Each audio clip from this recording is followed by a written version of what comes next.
Eric, the Belfer Center has done an in-depth look at state cybersecurity posture and has run tabletop exercises with election officials. And I look forward, very forward, to hearing your outside assessment of how the partnership between DHS and the states is working. Eric, the floor is yours. Chairman Burr, Vice Chairman Warner, other distinguished members of the committee, thank you very much for the invitation to testify. The committee is one of the very few bipartisan efforts to address threats to the integrity of our democracy right now, and your leadership is crucial to charting the course forward. And as a former professional staff member on the Senate Intelligence Committee, I have great respect for your bipartisan approach to what you're doing, and genuinely thank you and your hardworking staff for all the work you're doing and your service. Our response to Vladimir Putin's ongoing attempts to undermine the strength of American democracy will be a defining issue of our digital age.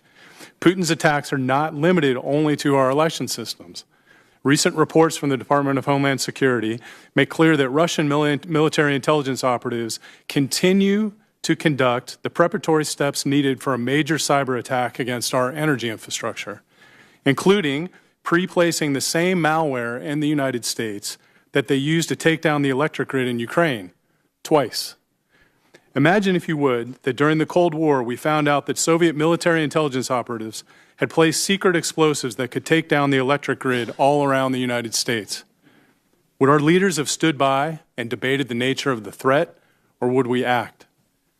Unfortunately, over the past 3 years, in both administrations, our national response to Russian cyber and info attacks, both against the United States and our allies, has been too weak. American democracies around the world need action. And given the current environment in Washington, the Senate Intelligence Committee will need to play a leading role in driving that action. In the summer of 2017, a little team up at the Harvard Kennedy School set out on a mission with one primary goal: to do as much, as quickly as possible, to help lower the risk of cyber and information attacks on the 2018 midterm elections. So this project, known as the Defending Digital Democracy Project, is a bipartisan initiative that I co-lead with Robbie Mook and Matt Rhodes. And we're developing real-world practical solutions to try to defend against cyber and information attacks.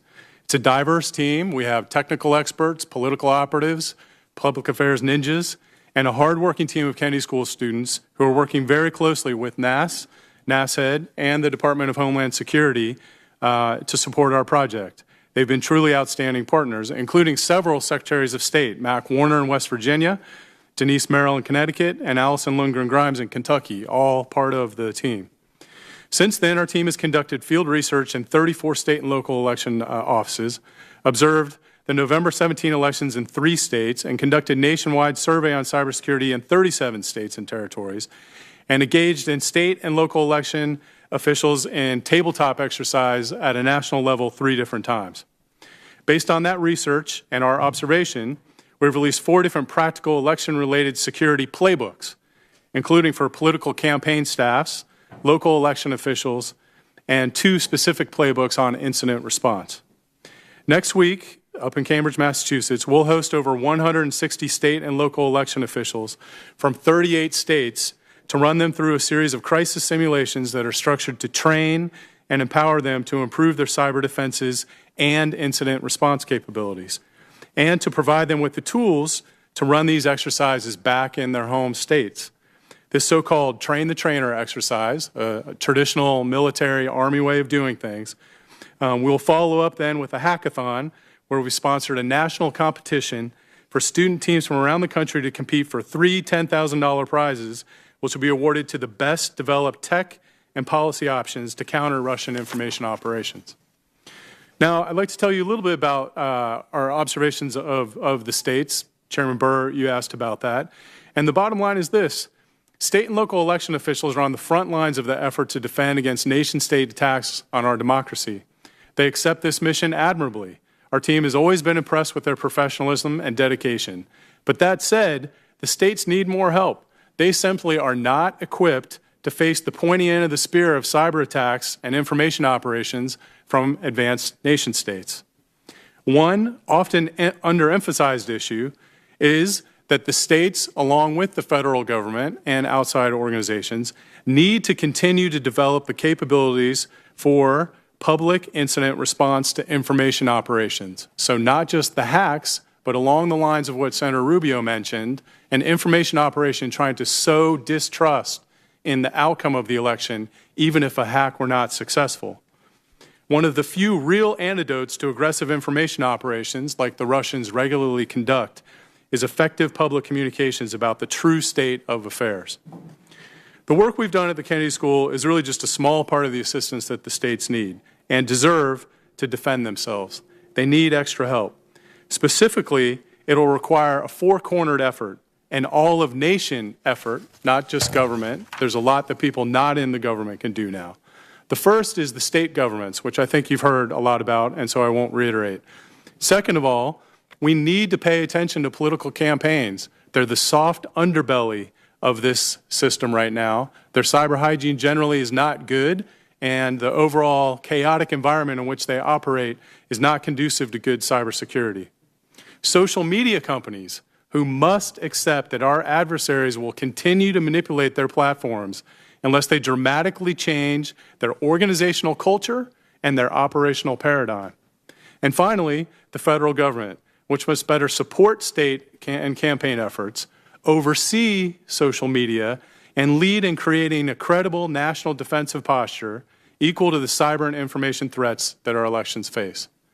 Thank you very much. I look forward to answering any questions you have about any of our research, and I promised your staff that I wouldn't go over 5 minutes. Eric, thank you. Sir. Thank you for your service on this committee. Senator Hagel would be proud of you, as we are. Mr. Rosenbach, so as everyone understands, achieving cybersecurity will be extremely difficult. In fact, some say we're never going to actually achieve security, but we will try to do as best as we can. But there are no absolutes in this realm.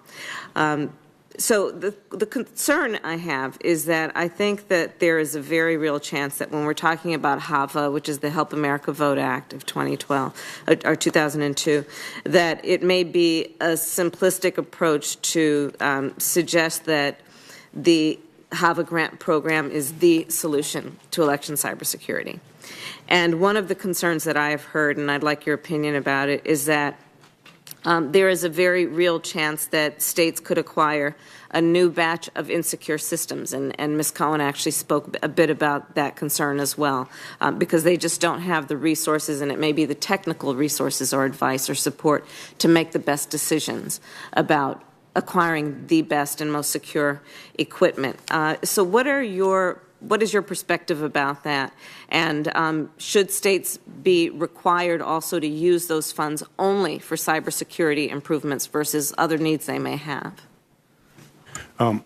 Yes, ma'am. I think to start with, your idea and highlighting that risk mitigation in cyber needs to be much broader than just a technical cybersecurity issue. So you talk about an incident response plan and leadership at the top. Vermont seems like a model in terms of a Secretary of State who can talk about two-factor authentication and is doing all these things. That's what you want. And he's at this table for that very reason. Exactly, but that's a rare thing. Yeah. And the states take this very seriously, but that level of knowledge is a rare thing. Right. And so the money will do one thing, but it's leadership that's even more important, and rehearsing what happens when you do get hacked, or if you don't get hacked but the Russians manipulate your information, that is very important.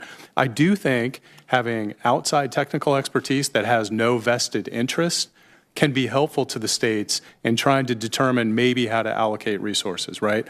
I don't think that you want to make it bureaucratic, because we need to move fast and things are already bureaucratic enough in government, but some way to help the states, I think, would be appropriate. And so as you think about that, do you, as Congress considers appropriating this money, do you have some thoughts about how we can make sure that grant recipients use it in the best way, in the most efficient way? Yes, ma'am. I think you definitely should appropriate it. There's no doubt about that. Mm-hmm. And a couple options would be something almost like the NIST framework, right, where it's an agreed-upon framework. You would never try to stipulate specifically what they should do, because the diversity of systems is so great, it would never be exactly right. It would also change in 2 years. That broad type of approach with some outside technical expertise may be one option. Brief question, brief answer. As an outside entity looking at this process, what letter grade would you give us collectively on the progress that's been made based upon the threat that you saw? That sure is a hard question. This is what I would say. I would give you all a B, and it's mostly. Not us, but collectively. But I'm talking about the whole government, and in particular, it's a B because DHS, in particular, over the last year, has been working very hard to rebuild that trust with the states and with other organizations, so that they can do better. And just working hard, can overcome maybe not having a lot of capacity, or coming from DOD having a $600 billion budget. DHS is not, they're not like that. But it's not as good as it should be. We know how vulnerable now our systems were. I know the hackathon that took place last year, where virtually every machine was broken into fairly quickly. I did really raise heck to make sure we changed out machines in Virginia before our election system. One of the things I've always wondered, with the capabilities that clearly Russia has and the level of sophistication of their cyber activities, the fact that they scanned 20 states and only broke into one, would you speculate whether their goal was to actually go in and change voter totals in 2016, or whether it was just, in a sense, to leave digital dust that might then be interpreted as outside interference that someone could then be used to kind of stir up dissension and the kind of concerns that Senator Rubio raised about his scenario, which I think was potentially very real? Either one of you want to try on that? I'd start by saying I've been working in cyber and intel and on the Russians for almost 20 years, and I just don't believe when someone tells me we know everything about what the Russians did or didn't do. So I want to be very clear, I'm not basing this on intel, and it is speculation, but I have to be honest, I don't believe that there isn't more to the Russian story and that they may not have penetrated more than we know right now.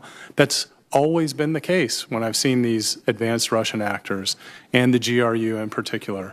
And just like we learn more about them being in the energy grid. So my fear is that if you look at the Gerasimov doctrine and the way Putin is now recently reelected, that this is all about something even bigger, which could be when there's an escalation of tensions and they know they have malware in our grid and they have malware in our election infrastructure, that there'll be a threat and a type of coercion that advances broader national security interests. You were all here for the earlier testimony on notification and public notification. As you can tell, we've dealt with this in other areas before and have generally come to the conclusion that public notification was not necessarily helpful and generally not desired by the people you were encouraging to report in. What's your view of that topic? It matters most if it's a compromise. If it's a compromise, it's something different that definitely requires disclosure to the Hill for certain. And I think you have to disclose it to the public. And here's why. You all know this. It's almost impossible to keep a secret. And when something like that comes out in a leaked way, it undermines the public's confidence in the government and what they're doing. And so although it's very hard, I think you just have to err on the side of publicly communicating about these things and giving as many facts as possible and doing that over and over. Otherwise, you create a new seam for the Russians to try to get in and sow this disinformation. It'll be another area where the word, how you define compromise, matters too. Tell us in 30 seconds about General Gerasimov. So General Gerasimov believes that the most powerful weapon you can use is information combined with... He's a Russian general, right? He was the second-ranking person on the Russian general staff. And so I'll tell you a story about this. I used to be in charge of cyber at the Pentagon, and there was a time when we actually talked to the Russians, and the guy I was talking to was a 3-star. He was like the number 3 ranking guy in the Russian military. And he was taunting me because he said, "You guys are so dumb. You're building a cyber command that doesn't even have information operations, and information operations is the way that you take a country down."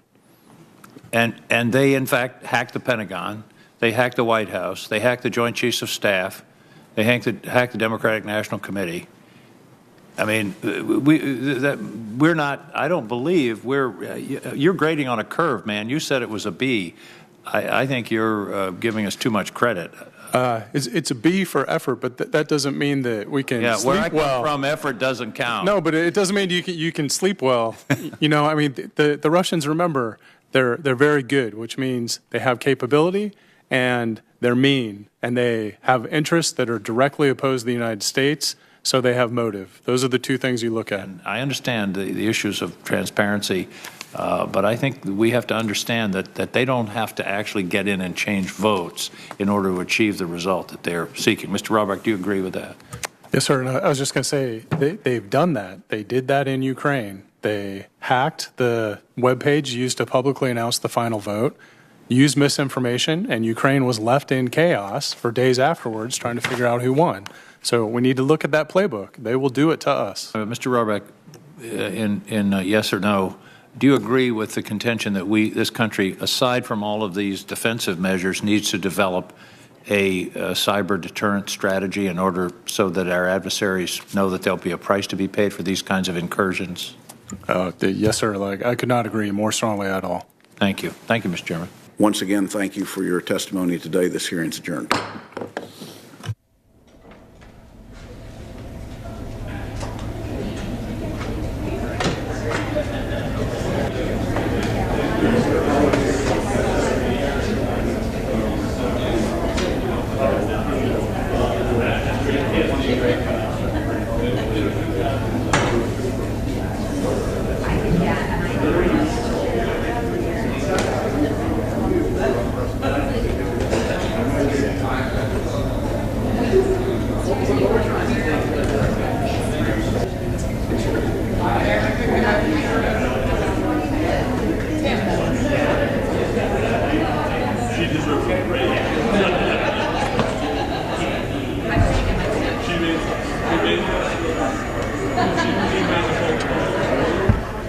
Next thing